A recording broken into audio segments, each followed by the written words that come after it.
Boa tarde a todos e a todas. Hoje, naturalmente, quero-vos falar de saúde. Mas antes de concentrar o essencial da minha intervenção a este tema, tenho de começar pelo incontornável elefante na sala. Refiro-me ao dia 7 de novembro. E por duas razões. Uma pela política e outra pelas implicações que tem a nível da saúde, mas sobre este segundo ponto, em concreto, já o irei. Primeiro, sobre a questão política. No dia 7 de novembro, o país, ao ser surpreendido com mais um caso judicial envolvendo os corredores do poder, tornou aparente, uma vez mais, os sérios problemas existentes no normal funcionamento da justiça. Apenas mais um sintoma do caos generalizado que se vive. Não só nos serviços públicos, mas também no cumprimento constitucional das necessidades mais básicas dos cidadãos. Não apenas aqui na justiça, mas também na habitação, na educação e na saúde. O que deviam ser as garantias de um Estado forte e as prioridades de ação de qualquer governo, os pilares do nosso Estado democrático, são, de forma atabalhoada, negligente até, uma forma de António Costa mostrar currículo em Bruxelas, cortando na despesa. Despesa essa indispensável à sobrevivência dos mais básicos e elementares serviços públicos e, dependentes destes, toda uma classe média e ainda os mais frágeis. Feito este pequeno contexto introdutório e no seguimento deste, avançamos então para a saúde. Reconstituindo a linha do tempo e sem laivos criativos, é sempre oportuno lembrar que em 2020, já sem a geringonça, por intransigência do PS, diga-se, o Bloco, para a aprovação do Orçamento de Estado para 2021, exigia a aprovação de 12 importantes alterações ao orçamento, muitas das quais, e bem, na área da saúde. O objetivo era urgente, salvar o Serviço Nacional de Saúde, o SNS, a maior conquista de abril. Estávamos em 2020, em plena pandemia, e o SNS, de forma precária, resistia, mas definhando. Foi a custo de todos os seus profissionais, desde enfermeiros a médicos, auxiliares, técnicos e a todos os outros que diariamente abdicavam de si e dos seus. Mas estes eram, nas palavras de alguém, uns cobardes. Cobardes a quem desavergonhadamente premiava como uma final da Champions. Recusando as propostas do Bloco, o Partido Socialista prontamente desistiu do Serviço Nacional de Saúde. O autoproclamado pai do SNS demitiu-se das suas responsabilidades parentais, deixou o SNS ao abandono. Aproveitando a dica do Presidente da República, sem hesitações, arrepiou o caminho e forçou eleições. Ensaiou aqui, em jeito de prelúdio, a culpabilização de terceiros. Tudo é culpa de alguém, menos sua. Ganha a maioria, iniciava-se a tão cobiçada estabilidade. Sem os empecilhos da esquerda, como gostam muito de dizer, era tempo para as reformas.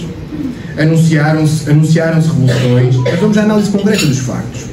Fim da pandemia e depois de tantos idílicos discursos de gratidão, naturalmente os profissionais do SNS esperavam, ansiavam pelo seu devido reconhecimento. Não palavras soltas ou eventos extemporâneos, mas onde este reconhecimento realmente conta. Falamos de salário, falamos de perspectiva de carreira. Temido e depois pisarro, coagidos pela trela das finanças e amando António Costa bem sabido, deram início a um teatro. Se com a maioria das classes profissionais da saúde, Pizarro nem se dignou a dialogar seriamente com os médicos, a encenação dura há mais de 18 meses. Repito, 18 meses. António Costa, assumindo-se presidente dos sindicatos portugueses, tem sido inepto na defesa dos interesses dos seus associados. Os portugueses são claros, exigem um SNS forte, robusto, eficiente e de proximidade. E tal só é possível com os seus profissionais. A gente lá para Alice, sem profissionais não há CNS. O resultado deste último ato teatral mal ensaiado é assustador. Vamos aos dados. Temos uma direção executiva desenhada aos solavancos, dezenas de serviços de urgência em ruptura, mais de 1,7 milhões de utentes sem médico de família, burnout constitui-se como uma doença endémica entre profissionais de saúde e ainda há fresco, soube-se ontem, o atual concurso para ingresso de médicos na formação de especialidade ficou com 20% das vagas por preencher e com cerca de 20% dos candidatos a optar pela rescisão. Não é atrativo. E este cenário contém um importante impacto em duas áreas fundamentais, na medicina interna e na medicina geral e familiar, duas das especialidades basilares e estruturais para o normal funcionamento do Serviço Nacional de Saúde. Comprometido no início da minha intervenção, retomo o dia 7 de novembro. Não para falar dos casos e casinhos, mas para falar de dois decretos-lei que, escolhidos até aqui, nesta data conheceram a luz do dia. Um sobre as unidades de saúde familiar, as ditas do SF, e outro sobre as unidades locais de saúde, as ULS. Vamos ao primeiro.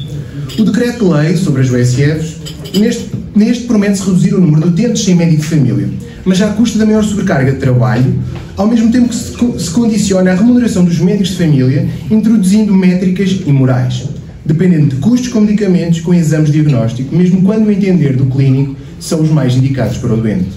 Também, através de um simples despacho governamental, abre-se a porta às USF modelo C.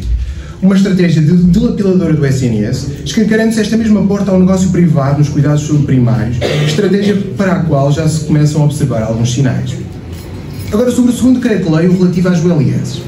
Como panaceia para o SNS e em nome da integração de cuidados de saúde e da centralidade dos mesmos em torno do utente, de forma infundada, avança-se com um modelo questionável, sem provas dadas, sem envolvimento dos profissionais de base e com uma preparação que deixa em tudo muito a desejar. O maior receio ainda temo desta anunciada maior reforma, ainda que feita de forma muito tímida e envergonhada, é que em nome da livre escolha se assista a 39 pesadas estruturas a competir de forma selvagem pelo utente cliente.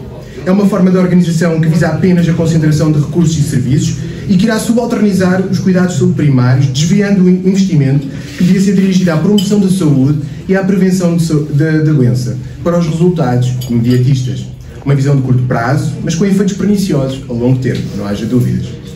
Portanto, e resumindo, e tomando a saúde como paradigma, o problema recorrente do PS é na posição é o porta-estandarte das políticas sociais e o bastião do socialismo, mas quando no poder é incapaz de resistir às pressões liberais e predatórias do grande centro dos interesses.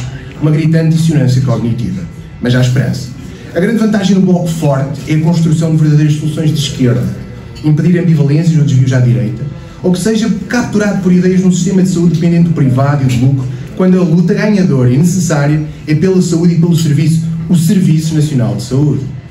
Não sendo pai do SNS, como alguns verborreicamente afirmam ser, o Bloco sempre apadrinhou e acarinhou o SNS. E esta defesa acérrima e orgulhosa do SNS não acontece no vácuo, temos história sobre isto. Todos nós recordamos João Semedo, um incansável defensor do SNS. Temos propostas sérias, realistas, testadas.